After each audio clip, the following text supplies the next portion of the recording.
Final thoughts. Broadcasting from the First National Bank Tower. This is KLEK Jonesboro, the voice of Arkansas Minority Advocacy Council. Jonesboro's community radio station. Your life, your music. KLEK 102.5 FM. Good Wednesday morning, Jonesboro. This is meteorologist Tim Root with your KLEK 102.5 forecast. Mostly sunny today. Temperatures will range from 82 to 88 and an east-northeast wind about 10 to 15. Mostly clear overnight, about 65 for the low. Dry weather, sunny weather, and pretty warm weather for Thursday and Friday. The high each day, 85 to 92, and very light winds expected. Summer arrives at 4:44 on Saturday in the afternoon. Jonesboro, that's your KLEK 102.5 FM weather. From Feature Story News in London, I'm Ollie Barrett. Prime Minister Narendra Modi's promised the deaths of Indian soldiers will not be in vain after border clashes with China. North Korea says it'll redeploy troops to two key areas near the border as tensions rise between the two Koreas. The president of Honduras, Juan Orlando Hernandez, says he, his wife and two aides have tested positive for coronavirus, and the English Premier League resumes later 100 days after the season was paused for coronavirus. It's 9:01. KLEK LP Jonesboro, the voice of Arkansas Minority Advocacy Council.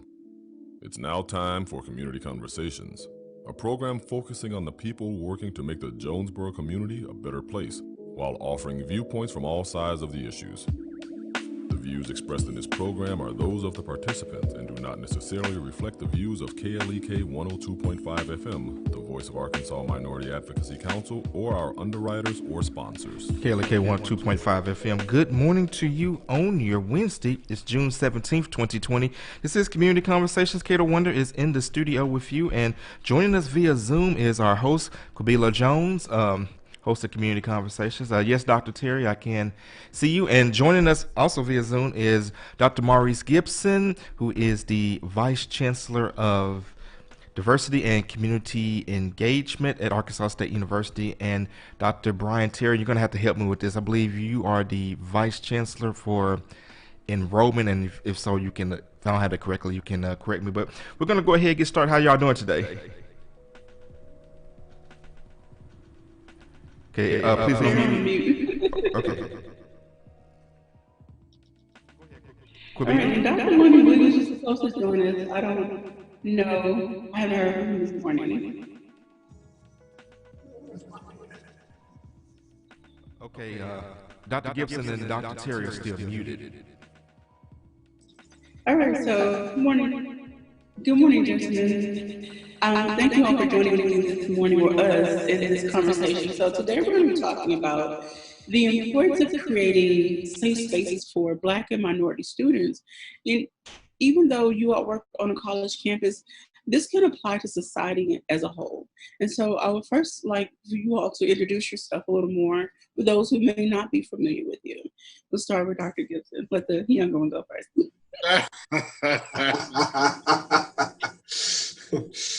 Well, thank you, Quabila. I appreciate that. Typically, people say the better looking one goes first. But good morning, everyone. Again, I'm Maurice Gipson, the Vice Chancellor for Diversity and Community Engagement at Arkansas State University. Definitely no stranger to community conversations. I've been here right at about 5.5 years, almost 6.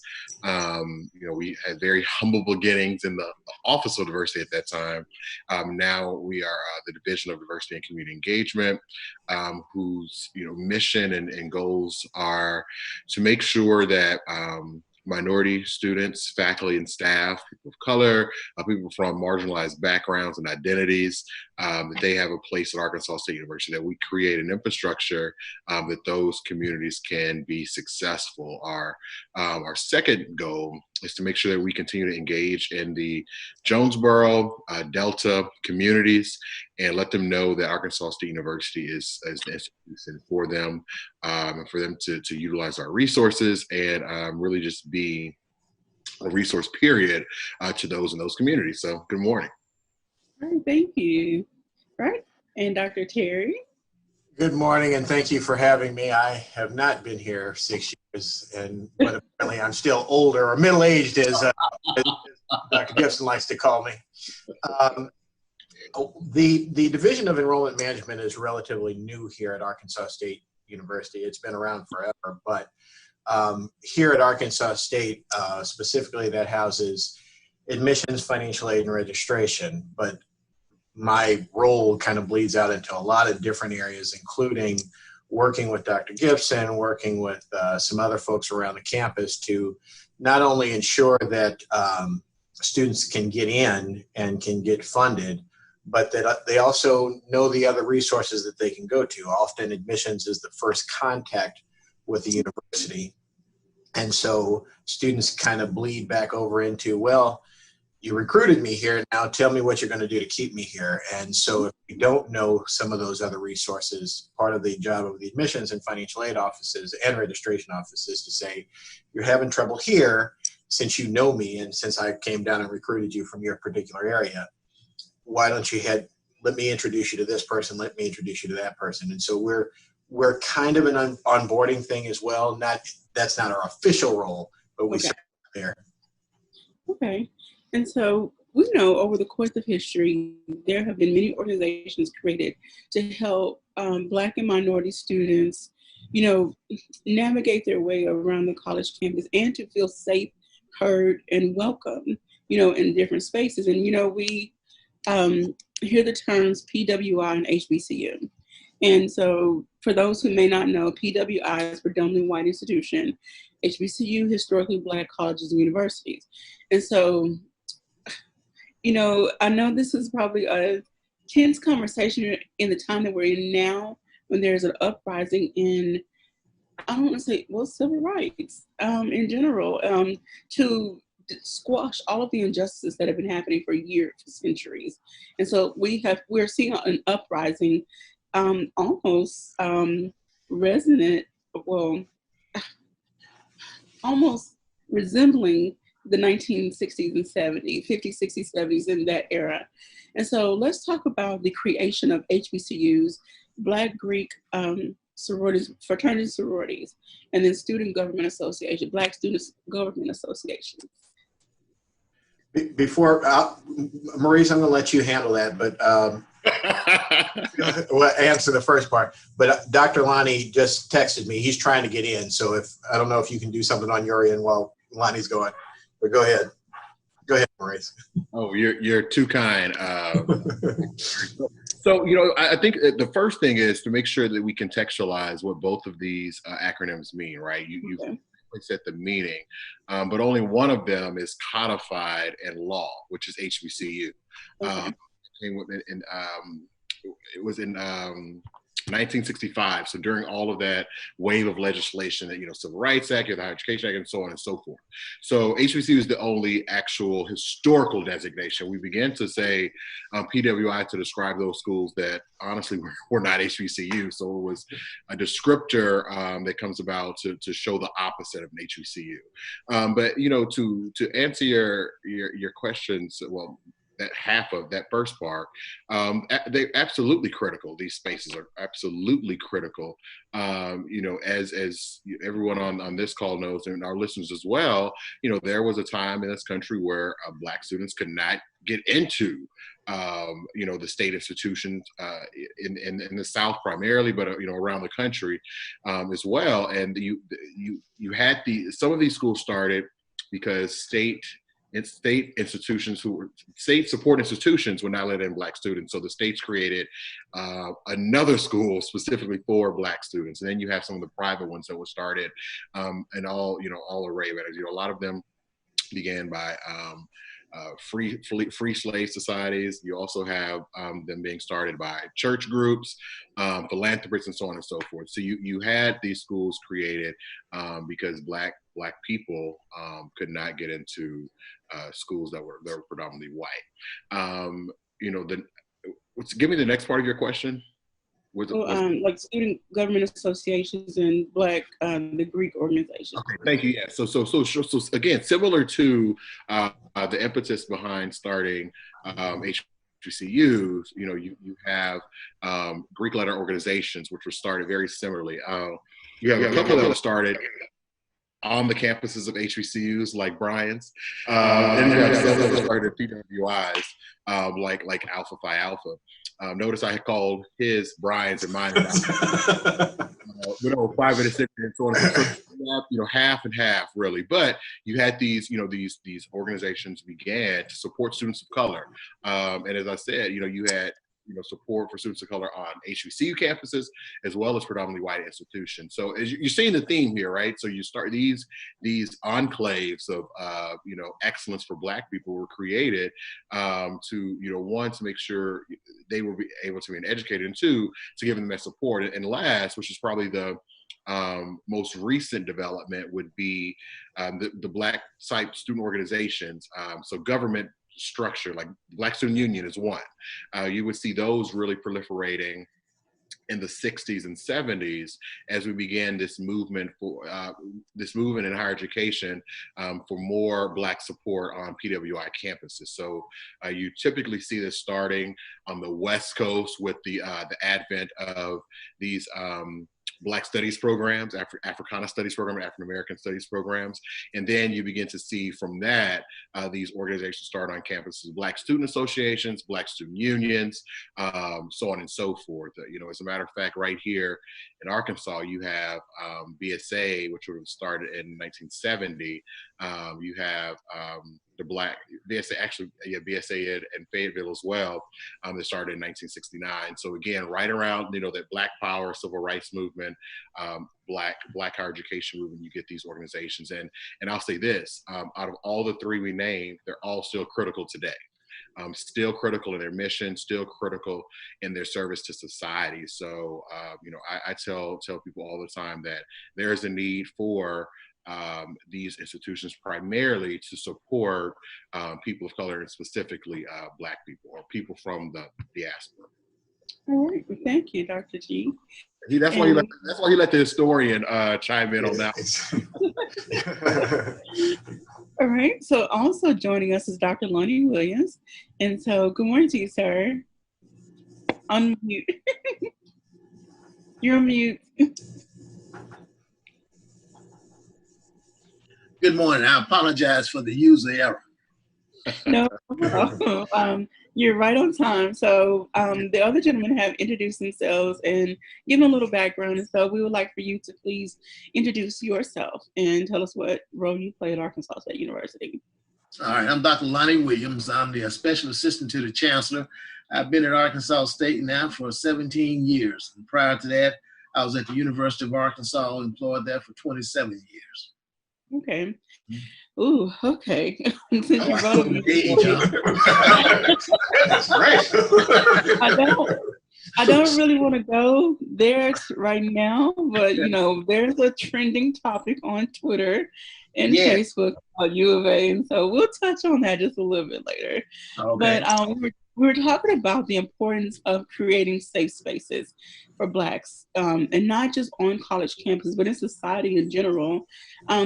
I'm not going to say that the younger generation has forgotten the history, but I think some of us elders have gotten a little relaxed in discussing the importance of these spaces and why we should uphold the heritage. Well, I don't know if heritage is the right word, but y'all can help me with that terminology. But keeping the tradition, heritage, keeping it alive. And forgive me for not knowing the right terminology to really apply so it's not misconstrued.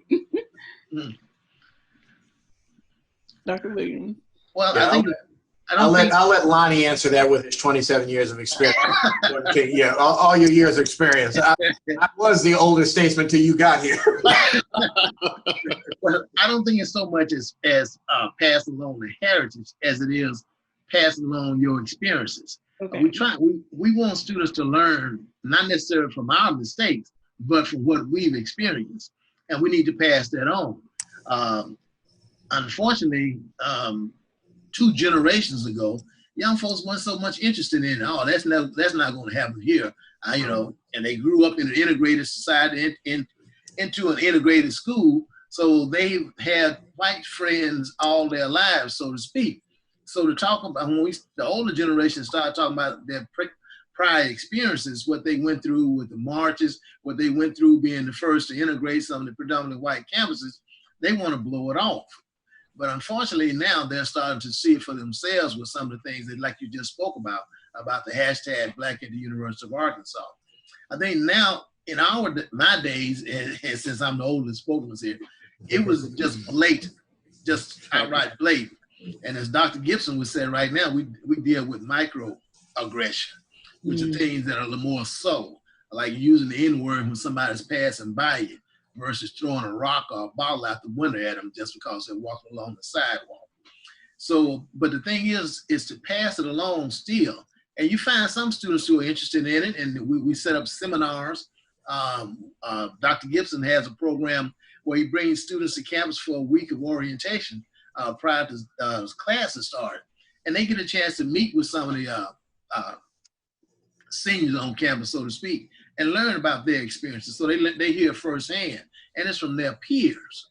And so that makes it more relevant to them than necessarily having an old man set them over in the corner and tell them about what it was back when, before DC, so to speak.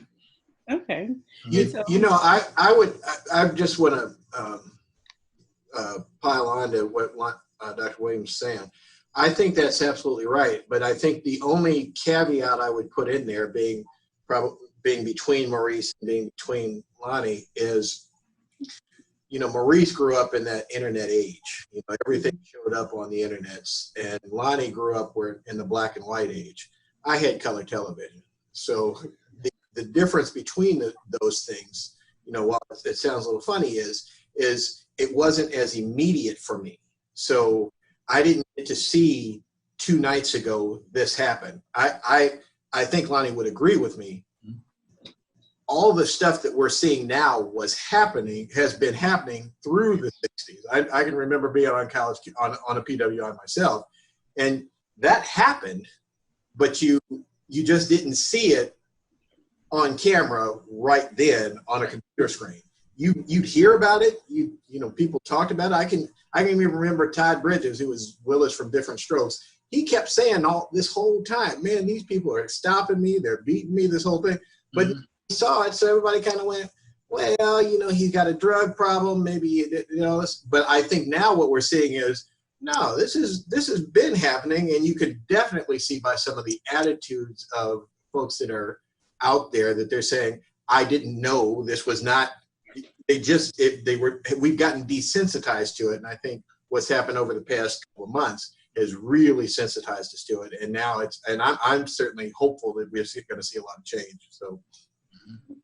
All right, so based on the talking points that I sent you all, going to go back to Dr. Lonnie Williams and talk about, you co-authored a book. We discussed it about 2 years ago, and you talked about your experiences at U of A and what it was like, the blatant discrimination, not allowing some students in certain classes and having special sections. And it was just not as pleasant, but you still soldiered on, as did many other students.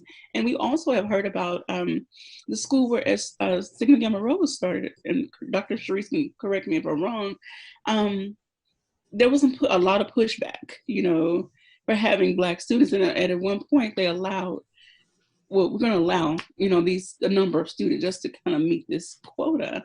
And we saw that across the board. Well, I did. That was happening back during those times. So can you talk on that a little bit? Okay, they say it's a sad dog that won't wag his own tail. Okay. Yeah, the book, Remembrances in Black, Personal Perspectives of the African American Experience at the University of Arkansas, 1940 to 2000, was actually published 10 years ago in 2010. And I won't say that it's all about racism, but it's about the students' experiences. So, and that just happened to include quite a bit of it. And what it does, it gives a historical perspective of the African American experience at the University of Arkansas from the year it was founded in 1872, to having African Americans in that class, that first class, and then not having anyone in their class again. And matter of fact, denying their admissions up until 1948.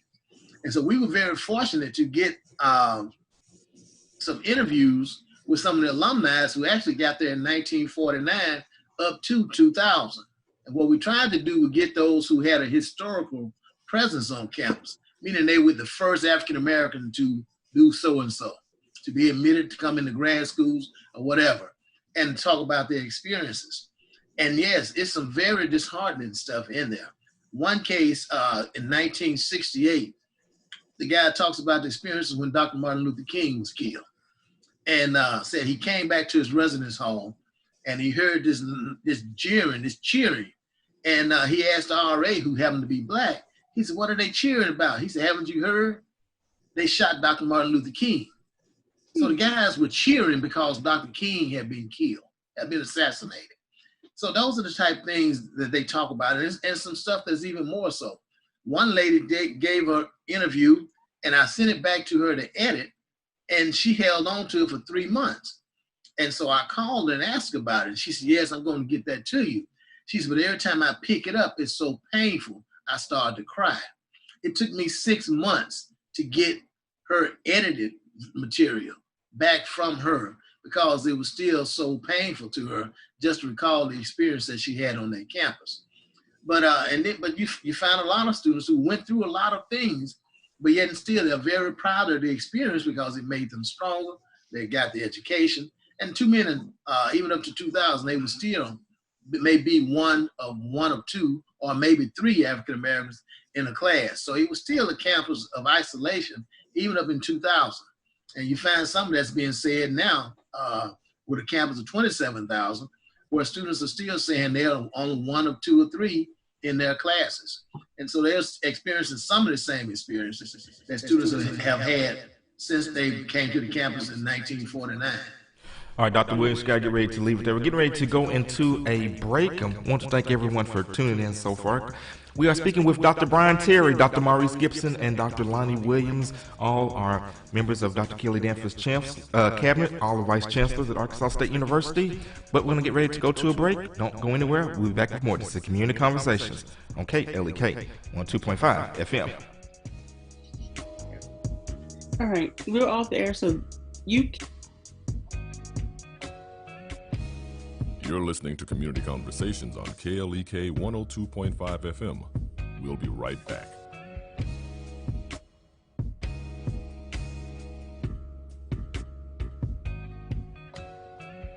Ladies, are you putting unfair expectations on your husband? I'm Mark Merrill with today's Family Minute.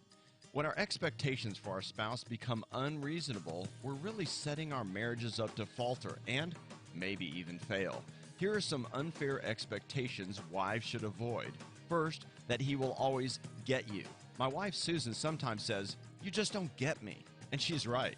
As a man, I don't think like Susan and don't always understand how she's feeling even when I try. The second unfair expectation is that he can read your mind. Most men are not good at deciphering subtle hints, so be clear and direct. For more unfair expectations to avoid, visit my blog at markmerrill.com. Remember, your family first. Made possible by the Kappa Nu Omega chapter of Alpha Kappa Alpha Sorority Incorporated, a non-profit organization committed to service to all mankind. KNOMEGA1908.com. Hi, I'm Kelly Clarkson, and I've toured the country dozens of times, and there's one thing I see everywhere: childhood hunger. The sad truth is that 17 million kids struggle with it. That's why the Feeding America nationwide network of food banks gathers up surplus food and gets it to hungry kids. Join me in supporting Feeding America and your local food bank at feedingamerica.org. To help solve hunger in your community and to find your local food bank, visit feedingamerica.org. Brought to you by Feeding America and the Ad Council. Join parents and experts at understood.org, a free online resource about learning and attention issues designed to help you help your child thrive in school and in life. Understood.org, because understanding is everything. Brought to you by understood.org and the Ad Council. It may be hard to believe, but people just like you are already saving money. Feedthepig.org makes it easy. Their simple savings plan teaches you how to start saving without going overboard. So you don't need to start foraging wild berries. I was skeptical, but these are actually pretty good. You don't need to sell your soul to the devil. $15 is the best I can do. You just need feedthepig.org. Don't get left behind. Get tips and tools at feedthepig.org. Brought to you by the American Institute of CPAs and the Ad Council.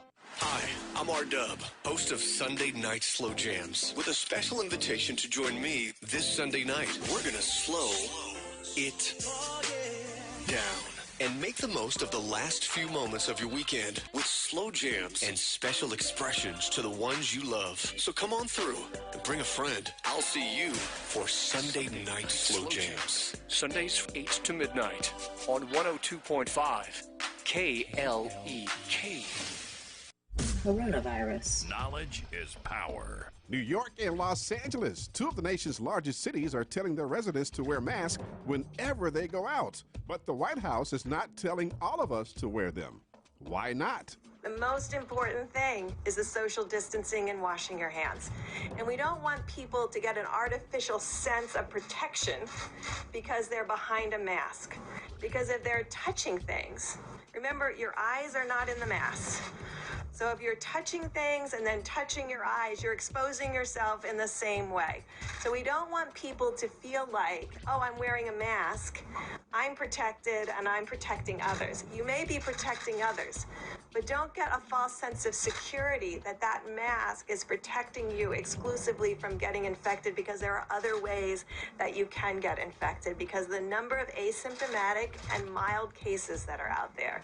And so this worries us, and that's why the debate is continuing about the mask, because we don't want, when we're trying to send a signal that every single person in this country needs to stay 6 feet away from everybody. Dr. Deborah Burke of the White House Coronavirus Task Force. Coping with coronavirus. From the Power News Radio Network. Arkansas Early Learning is accepting applications right now for childcare. We have locations all across Northeast Arkansas. Applications online at arearlylearning.org. That's arearlylearning.org. Right here in the community at no cost. Arkansas Early Learning, offering kids a head start. Arkansas Early Learning is a nonprofit organization. House of Details, located at 3915 East Highland in Jonesboro, is a proud supporter of KLEK, offering detailing on any type of vehicle: basic wash, hand wash, shampoo, interior cleaning, waxing, buffering, headlight restoration, pickup, delivery, and more, with the motto of anything mean we can clean. Details at 870-273-5187. House of Details on Facebook and at klekfm.org. And now back to Community Conversations on KLEK 102.5 FM. And we're back on Community Conversations on KLEK 102.5 FM with our guests, Dr. Bryan Terry, Dr. Maurice Gipson, and Dr. Lonnie Williams. All right, so thank you all for joining us again. We're going to continue on this discussion with bringing back Dr. Lonnie Williams and sharing a little bit more of his experience and other conversations you've had with previous students from the U of A. Yeah, I think it's important that students have an opportunity to hear those stories firsthand. One of the things that we did, we created the Black Alumni Reunions at the University of Arkansas. And what we would do, we would bring some of those alumni back to campus, have them do seminars, and also talk about their experiences firsthand. And we had ladies, the first 3 ladies to come to campus, which were the first undergraduates to attend the U of A in 1955. We had all 3 of them back there in 1998. And it was wonderful to hear them talk about their experiences, where they were not allowed to even live on campus. And then they were not allowed to live on campus at all. And shortly after that point in time, even the African-American males were banned from the campus. And the university had to be sued in 1964, 1965, for the right for African-Americans just to live in the residence halls. So, those are some of the experiences that students had back in that time frame. And as Dr. Gipson reminded me a few minutes ago, as I was talking about the experience with Dr. King, protests on campuses are nothing new. That's how most of our Office of Multicultural Affairs, our multicultural centers, Black cultural centers were formed from protests back in the late 60s on those college campuses. For instance, he reminded that in 69, some of the students, there was an article written in the campus newspaper. And student wrote a rebuttal to it, but they would not publish a rebuttal. So the black students, let me take that back, students, because it was actually black and white students, went over and blocked the entrance to the publication building, so the campus newspaper could not be published. And so, you know, protests started on college campuses back in the 60s and stuff. And like I said, those from those protests, we have our multicultural affairs offices on our campuses now. That's how a lot of the first African-American professionals actually came to the college campus, about the time that they started hiring their first African-American professors. Okay, awesome. Thank you for that information. All right, so then moving on to Dr. Terry, because you work with admissions as part of your job and you try to assist students with finding those resources that are in place for them. Talk about why it's important, you know, even for students who may not consider college as an option, but they want to entertain the idea of having some type of profession still. Sure, that's an excellent question, and I'm glad you asked me that. Dr. Williams already talked about Dr. Gipson's week kind of immersion on this is what a college campus is like, because the truth is there's a lot of students, and again, I'm going to speak to not just African-American students, but poor students in general, because that's how I grew up. So it's one of those things where if you don't have that kind of push, or if you don't really understand what a college campus is like, it really can be lost. You know, you go from high school, setting to a college setting. Well, in high school, you got to take this course, you got to take this course, you got to take this course. Well, when you go to college, because there's not this mindset that clicks, people don't realize that you're not going to get your schedule picked for you. You know, that's something that you have to do. So you have to do some research. And so I'm very happy that we're doing a little bit of that work. And that's just one of the things. But things that we have here that people don't jump on right away. And I'll point out Tiffany in Career Services. Lonnie, what's Tiffany's last name? Johnson. Tiffany Johnson. Tiffany Johnson.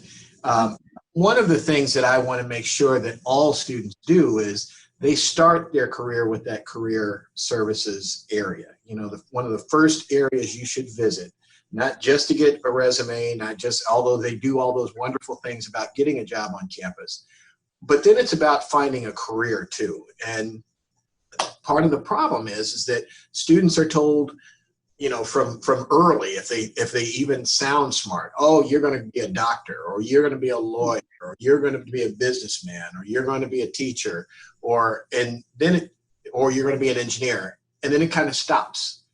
Well, here at Arkansas State, as an example, we have something over 100 majors that you could be, but people don't recognize that you can go a different path to get you there. And so I'm always telling people, start with career services, because I'll be the first to admit, I didn't know that you could be a doctor unless you were wearing a white smock. Well, people hear doctor and they think, oh, I can't do that much school. I can't do that much. Well, it turns out you can still be a doctor. It's still a lot of school, but you can be a doctor, but do it in something that you like. Dr. Gipson talked about the fact that he loves history. I think you get that in history? Well, somewhere. I found out I loved education. Dr. Lonnie and I found out we loved education and we wanted to stay in that. Those are the things we enjoy doing, and we went on to succeed at it. But we had to start somewhere. I didn't know you could be a doctor in education. So always start out with career services, and that is something that's open to not just students, but the outside folks as well. But then we've got academic advising.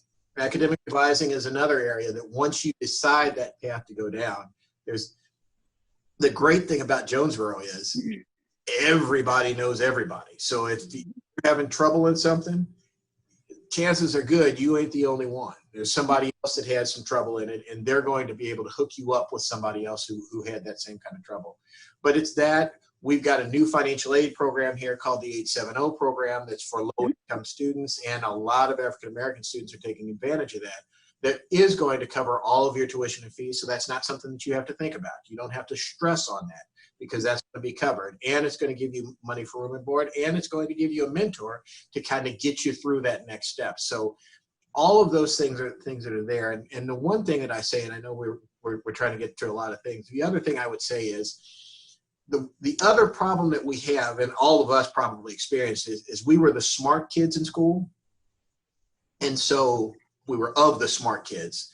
And there's this stigma, Maurice was probably the smart kid. Yeah. Of the smart kids. And there's this stigma of, can you ask for help? And I can remember everybody always telling me in church, oh, you're so smart, you're so smart. And then when I got to college, I was like, well, they clearly didn't meet all these other folks here, because I'm not this level smart. And so I think we get in this little hole of, oh man, I got a D on that test, I'm going to work harder to get a B the next time. Well, you got the same habits. You just adding another hour to your day doesn't mean that you're going to get it there. You need to stop and ask for help. And we've got tutorial systems to help you. We've got academic advising. We've got career counseling. So, because sometimes you'll go into something and say, I really don't want to do this. That's why we have so many majors to do those kind of things. So, and again, as I tell people, when you see somebody on campus that looks like you, stop and talk to them, because they've got some great advice for you, whether it's faculty, whether it's staff, whether it's vice chancellor. Stop and talk to them.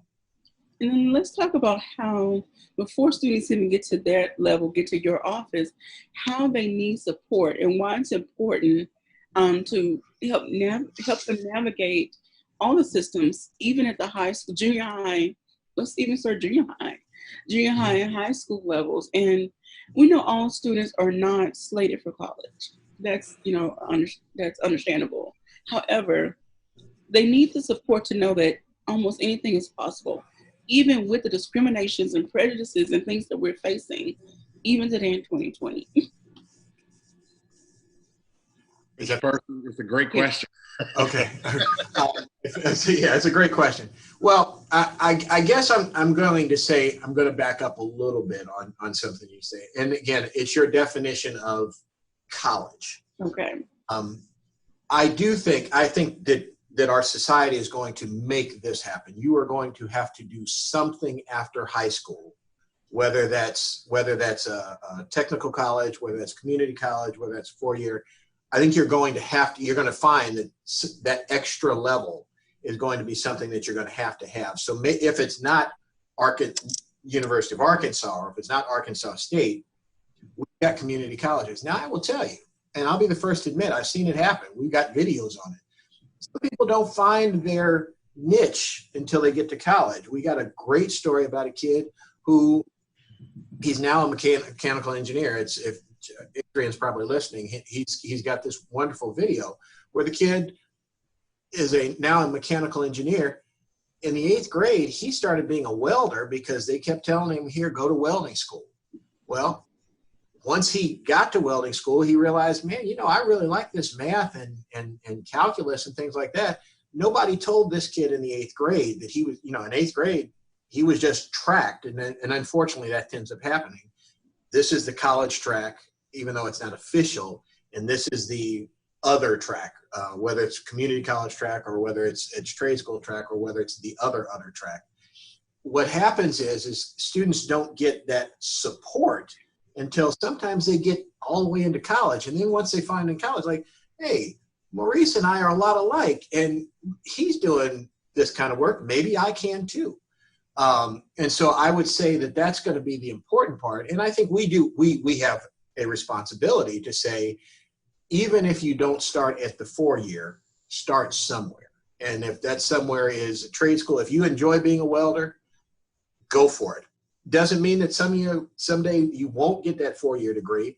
Just means that right now you've got to get a skill set that's going to get you into that career. And then once you get there, you may find someone like you that's going to get you to a different level. Okay, thank you. And then now this is where Dr. Gipson comes in. He works with the Office of Diversity and Community Engagement. And that community engagement is a very important piece. There are many people who may feel colleges and universities are separate from the cities they reside in. These uppity educated people over here versus people that live over here. when actually the colleges are made up of people who live in the area or surrounding areas. And I want to say this, just because you have a degree, I have a degree and working on another one, doesn't mean I'm now in a different class. Like, I'm still Quabila from rural Mariana, so don't get it twisted. I may have a few more privileges than some others because of my education, but that doesn't make me up here, But I'm going to get off that soapbox for a minute. Dr. Gipson, go ahead. No, you're absolutely right. And I think that the biggest misconception is that once you cross onto Aggie Road, you're cloaked in this mystique that makes you this other person that's different and separate from other people on the other side of Marionberry Parkway.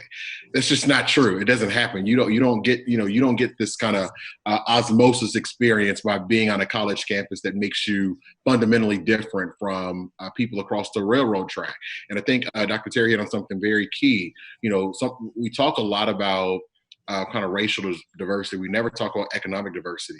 We rarely talk about poor people, which fit under this, this broad umbrella of diverse experiences. I mean, we know that poor people, regardless of color, their circumstances are somewhat worse than the racial issues we have. And again, this is not trying to say who's more oppressed than who, right? This is really talking about the fact that being poor in this country is it's a bad experience, period. And we don't talk about that. But to your point, our responsibility as a state-supported institution of higher education is to support the communities that we're in. That's why we're here. That's why we're created by the legislator. That's why, you have some institutions that were, given land for free to do this.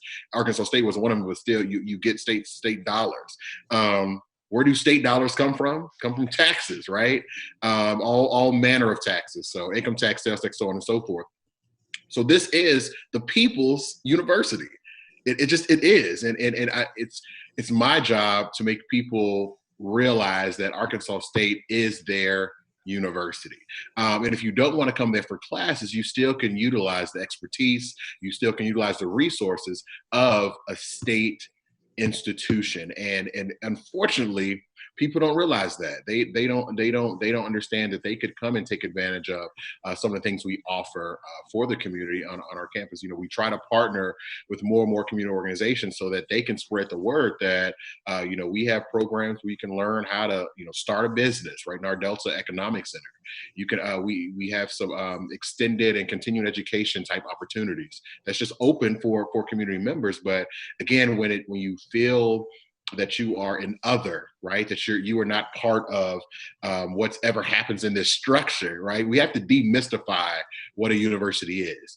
It's a group of people, and it's brick and mortar, and it's you have the regular problems of a complex organization, but it's not anything mystical of which people should be afraid to come. And I know part of that is the university's making, right? Not to say that we're overtly hostile, but more we just don't pull the curtain back and show that this is a human experience we have going on the campus.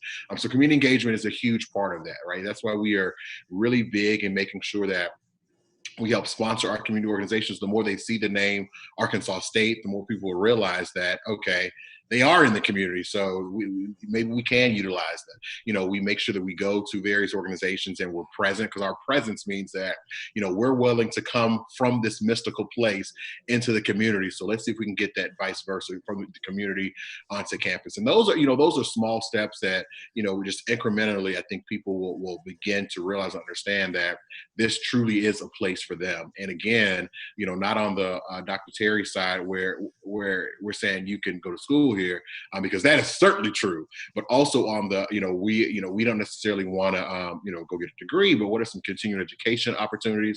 What are some opportunities to work with scholars to develop different things? And it's a phenomenal, experience if we can get people to come and experience it. Okay. And can you gentlemen, before we get ready to go into our break, Mackenzie, how much time do we have? We have 3.5 minutes. Okay. If we could, discuss, if you all could discuss, okay, for those people that feel again that we are, I'll say we because I'm kind of that educated bunch, sort of, that we've always had this experience. Can you share as much or as little as you like about, your background and that you maybe not have always been where you are, and then what your responsibility is to reach back. I'll be happy to start out. People, we wear suits to work every day. People think that that's where you started. No, that's where we are now. That's not where we started. Neither one of my parents have a college degree. Matter of fact, one of them finished high school. And but they ensured that their 4 children went on to get some type of post-secondary education. I come from a place where for the up to the 7th grade, I did not have a bathroom inside my house. If I wanted water in the house, I went outside and got it in a bucket, brought it in, heated it up to take my bath. I will never forget where I came from. I never will forget it. And that keeps you humble. And that's when you're humble to that effect, that makes you more accessible to those who are going through things today. And so, that's my background. I'm not ashamed of it. It's what got me there. And it was the mentoring, because I'm a product of predominantly Black schools. My first 10 years of school were at a Black school, not a predominantly. It was a Black school. And then we integrated desegregated rather, my junior and senior years. And so, so those Black teachers, they laid a foundation for getting me prepared for what was to come. So I won't forget my background and who helped get me to where I was, where I am now. And even in college, during those difficult times when there were just a handful of African Americans on that predominantly white campus, that friendship that you develop with that small bunch of students, that's what helped get you through. And what few Black professors, staff members that were on campus who took the time to guide you along the way really made a difference in getting folks through, reaching back, bringing them up. I still do it today. I'll let somebody else talk because I can go on about that. Okay. All right. So looking into the 1 minute. So Dr. Terry, would you like to take us out to break? No, I'll yield my time to Dr. Gipson, but I will just tell you, I have no issue telling people I was a Pell Grant student. I had Pell Grants all the way through college, and I got through. Let's be very clear here. Lucky and blessed is what I was on both ends, and those are the things that. Sometimes things have to fall your way. And I think in my situation, I'll be the first to admit things fell my way. But Maurice, I want to give you a chance, Maurice. We're going to get ready to leave it there. We're getting ready to go into our second break, but don't go anywhere. We'll be back with more. This is Community Conversations on KLEK on 2.5 FM. Okay.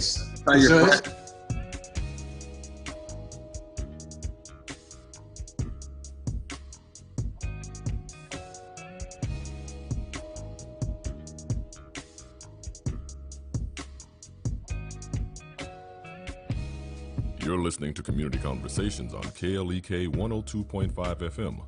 We'll be right back.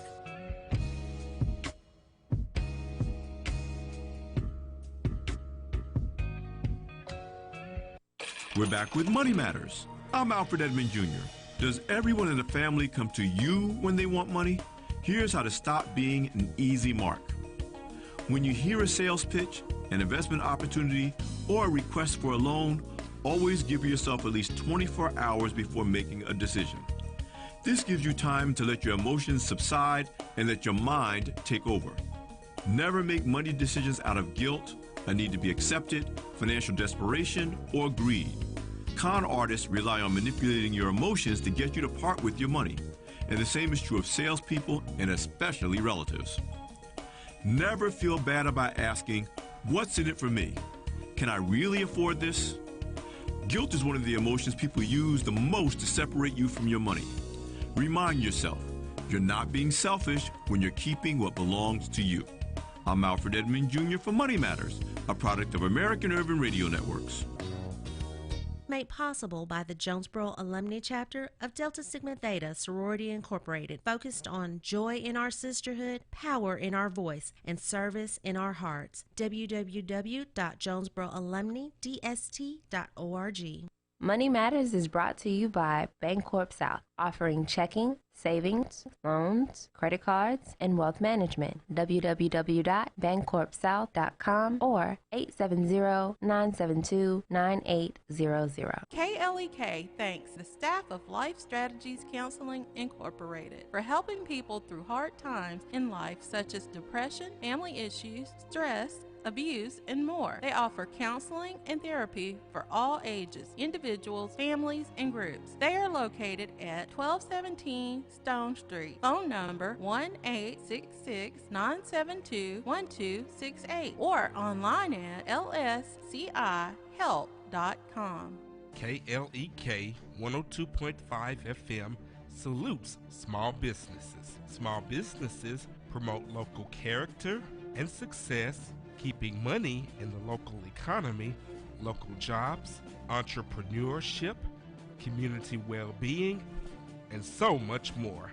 Contact us today to learn more on how your small business could be featured on KLEK for as little as $25 per month. Shout out to Royal Priesthood International Ministries, 5193 Highway 1 South, Jonesboro, under the leadership of Bishop Raymond Williams, Prophetess Teresa Lee Williams, and Pastor Joel Thompson. Bible study Sundays, 9:30 a.m., worship 11 o'clock a.m. They also offer a prison ministry. And now back to Community Conversations on KLEK 102.5 FM. And we're back on Community Conversations on KLEK 102.5 FM with our guests, Dr. Bryan Terry, Dr. Maurice Gipson, and Dr. Lonnie Williams. All right, I want to say thank you to everyone who was listening and watching. We have had a great audience. The numbers go up and down. Thank you to every single person. It's way too many names to name offhand. And thank you for all the comments, good, bad, and indifferent. We appreciate your feedback. It has not gone unnoticed, and we are taking notes for future conversations. So we want to give Dr. Gipson some time before we wrap up today on, share your experience. And Dr. Lonnie Williams and Dr. Bryan Terry shared, a little bit of their background and how they haven't always been where they are. So give us a little bit of yours. I think different than Dr. Lonnie and Dr. Terry is that, part of my experience is that I probably remind people too much of my upbringing. I haven't quite attained that level to where it's, it can go somewhat unnoticed because I'm really still connected to, the rural area of which I grew up. But, I had a mixed experience, right? So I grew up, my parents were married when I was born, so originally married. Then they got divorced when I was 10. So we went from a somewhat middle class. He was in the military, so middle class enough. So being poor, so having both experiences, and I promise you, I remember being poor way longer than we were middle class. So having that kind of perseverance, and again, they joked earlier that I was a smart kid. Part of growing up poor and being smart, and then going off to a large flagship institution is that you don't know where you fit. I had classmates who were driving new cars. And I say new cars because we had a car, but it was, I don't know how you can hand me down a car like you do kind of shoes and clothes, but that's how it worked. The cars were handed down to your parents, not to kids. So, my point is that not having the infrastructure really affected my early years at LSU, where I went to undergrad, and I went from dean's list that first semester to no list the subsequent years, not because of effort. It was because of effort. It wasn't because of ability. It's because of effort and not having the infrastructure and somebody to say, go to class, do this, do that. And I limped out of there, and then went, after I graduated, went to an HBCU. For law school, which was the total opposite. It's like, if you don't come to class, then don't come back. So, one shameless plug for Southern University Law Center. We create lawyer leaders, not just attorneys. But it's just a phenomenal experience. So I say all that to say, no, I don't know where here is, Quabila. So I'm definitely not always been here. Still have some growth to do. and continue to go forward. But I'll say this to all of the kids who would be similar to me in this Delta region: keep pushing, keep pressing. There's an opportunity there for you, and reach out to people. I know I can speak for my other two colleagues that reach out to them. They'd be more than happy to tell you their story, more than happy to get you on campus and show you the true transformational power of higher education. But none of us, and this is not to disparage some of our, friends who did grow up, relatively affluent or middle class. That's not to say our experiences make us better or make us more bona fide than them. Because I have, friends and colleagues who grew up, affluent and are just as down for the struggle and the cause as people who may have grown up poor. So I definitely don't want to suggest that there's this divide where you have to have grown up poor or working class in order to really understand struggle when you don't. Because at the end of the day, these colleagues, they still grew up Black. And that in itself, regardless of class, is problematic in this country by the way, by the discriminatory, effect and discriminatory behavior of individuals. So, I didn't have an outhouse and outside plumbing, but there still were experiences that, helped mold and shape who I am. And that I appreciate because I can share, and identify with students, again, particularly in this region, who still in 2020 are having similar experiences, which is why I go back to my last point, go back to this economic disparity and economic diversity. We have to have a larger conversation about what we are doing for poor people or working poor, working class. How are we making sure that they can be successful and that we are, making sure they have a wage where they can subsist and not just survive, and then pass that on to their kids. So that's the conversation that I'm really engaged in more and more. As we go and engage with students. So I'm hopeful that we can come up with some solutions one day. All right. So, and I just want to say this to those in the community who are listening: if you do have some privilege of education or career experience, it is your responsibility to reach back to these generations and bring them up, to instill something in them. We have to reach back to those that may seem that society deems as undesirable. Those individuals still have purpose in this community, and we need to let them know we appreciate them and value them, because all skill sets are welcome and are needed to keep the society functioning. So we can't dismiss anyone. So those of us who quote unquote are educated in whatever field, we need to use that. And now that we're going through these civil rights resurgence of movements, we need to also use our skill sets in their appropriate places. And everyone can't work in the same sector. Everyone can't work on the justice reform. Everyone can't work on social services. We need to all work in our respective sectors and dismantle and rebuild everyone. That's all I'm gonna say today. I wouldn't be doing my I wouldn't be doing my job if I didn't point out some other things too. We've made some real significant changes here at Arkansas State University, and I just want to do some national headline things. One of the headlines that's out now is that poor students, Pell Grant eligible students, have not been filling out the FAFSA, have not been coming back at the level that we had hoped. In fact, one of the things I'm very, very concerned about is the number of our students who are just sitting there not registering, for not doing anything.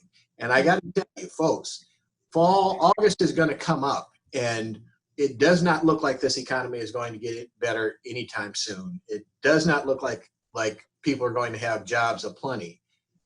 I'm just hoping these students don't think, well, I'm going to take a gap year. We don't take gap years, all right? We got to keep going. We got to keep pushing until we do that. And so we've waived the ACT requirement here at Arkansas State. We've got wonderful undergraduate certificates and graduate certificates that, out there now that can't. Unfortunately, have Dr. jobs. Terry, we're going to have to leave it there. We're down to our last 15 seconds. But thank you, each of you gentlemen, for all of your knowledge, all of your insight, and for contributing to this conversation. And we definitely hope to get each and every one of you back on again. Thank each of you for your individual support of KLEK. You guys have a great and blessed day. This is KLEK 102.5 FM. Thank you for listening to Community Conversations Thank you on so much, KLEK 102.5 FM, a program focusing on the people working to make the Jonesboro community a better place while offering viewpoints from all sides of the issues. The views expressed in this program are those of the participants and do not necessarily reflect the views of KLEK 102.5 FM, the voice of Arkansas Minority Advocacy Council, or our underwriters or sponsors.